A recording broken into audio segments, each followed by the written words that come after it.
La foudre est tombée sur une installation électrique entre Lyon et Mâcon provoquant d'importantes perturbations sur le trafic SNCF en plein week-end de chassé-croisé. Rain struck an electrical installation between Lyon and Mâcon yesterday, causing major disruption to SNCF traffic during a busy holiday weekend. Comparaison syntaxique, le français déplace le complément circonstanciel de temps hier incise, alors que l'anglais le met à la fin. L'anglais évite le participe présent complexe provoquant en préférant une structure causale simple causing. L'expression idiomatique française chassé-croisé est rendue par une périphrase explicative à l'anglais. De nombreux voyages ont été concernés avec jusqu'à 6 heures de retard hier soir. Many travelers were affected with delays of up to 6 hours last night. Comparaison syntaxique. De nombreux voyageurs ont été concernés avec jusqu'à 6 heures de retard hier soir. Many travelers were affected with delays of up to 6 hours last night. En français, ont été concernés est une tournure passive plus abstraite alors que l'anglais utilise un verbe d'action concret were affected. L'anglais est plus direct, il évite les tournures vagues, pas de verbe concerné équivalent.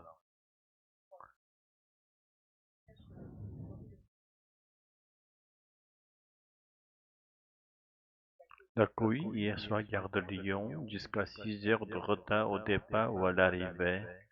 Chaos last night at Lyon station, up to 6 hours delay for both departures and arrivals. Le français juxtapose des segments avec une ponctuation expressive dans un style télégraphique.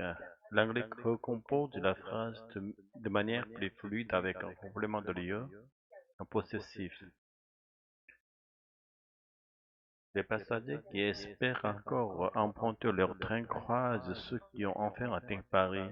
Passengers still hope to board the train cross paths with those who have finally reached Paris. Le français utilise une relative explicite qui espère, l'anglais préfère une construction participale condensée. Croise devient cross paths with. L'anglais explicite davantage l'action. Comme cette mère et ses enfants, 12 heures passées à bord du TGV Inouï en provenance de Nice. Like this mother and her children, 12 hours spent on board the TGV Inouï from Nice. Même schéma syntaxique dans les deux langues, mais en provenance de devient from plus simple.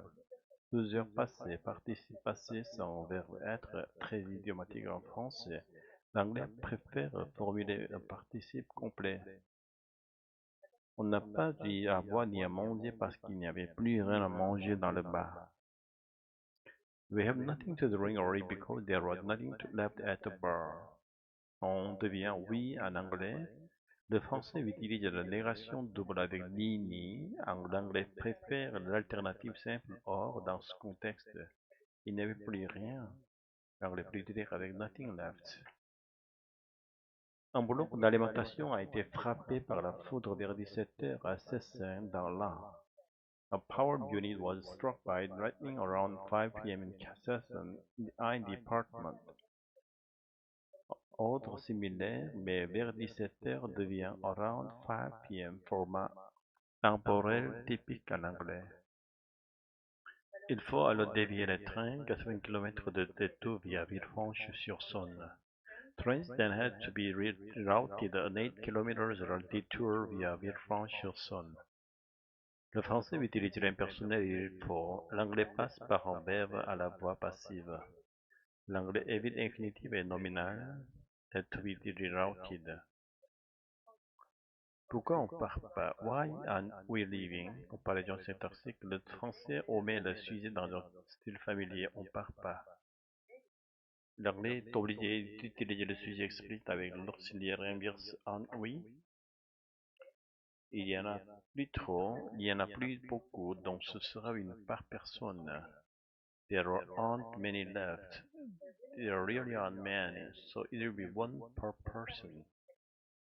Le français utilise la tournure il y en a, typique mais difficile à traduire littéralement. L'anglais préfère une structure avec there be, un pronom de reprise. Le français fait une gradation trop beau que l'anglais insiste par répétition. Really?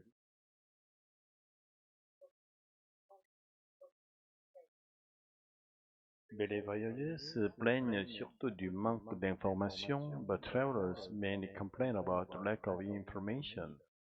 Comparaison, même hors de cet article général, l'anglais évite l'article défini, l'aide, et passe à une formulation plus directe. Le mot information est incompatible avec l'anglais, donc sans article défini. On est censé être arrivé il y a 1 heure à Paris.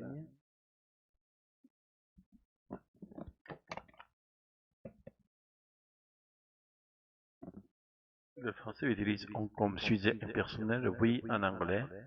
L'anglais exprime l'heure avec its structure figée, où le français peut employer il est. Être censé, structure complexe tendue par supposed to en anglais. Et on ne sait pas à quelle heure on va arriver chez nous parce que le train roule à 12 à l'heure. And we don't know what time we will get home because the train is crawling along. En anglais, on va arriver chez nous devient will get home du fluide et naturel. Roule à 2 à l'heure est une expression idiomatique française, lenteur extrême, l'anglais traduit par une métaphore verbale, crawling along. Pourtant, il y a bien des micros qui fonctionnent et pourraient nous tenir plus au courant de ce qui se passe en fait. Yeah, there are working microphones that could actually keep us better informed about what's going on. Il y a bien mise en valeur affirmée traduite par there are actually. Le français utilise une relative explicite, l'anglais condense en évitant de répéter qui fonctionne et qui pourrait tenir au courant, expression idiomatique traduite par keep informed. Contacter la SNCF explique avoir dû gérer les embouteillages causés par les TGV détournés. When contacted, the SNCF explained they had managed the congestion caused by rerouted TGVs. Le participe passé contacté placé en tête et une tournure fréquente en français journalistique, anglais préfère les subordonnés temporels. When contacted, l'anglais supprime l'article défini là devant SNCF. Embouteillage devient congestion, un mot au singulier et abstrait. Demain, si vous avez un accident sur l'autoroute, en fait, vous allez tout simplement sortir de l'autoroute.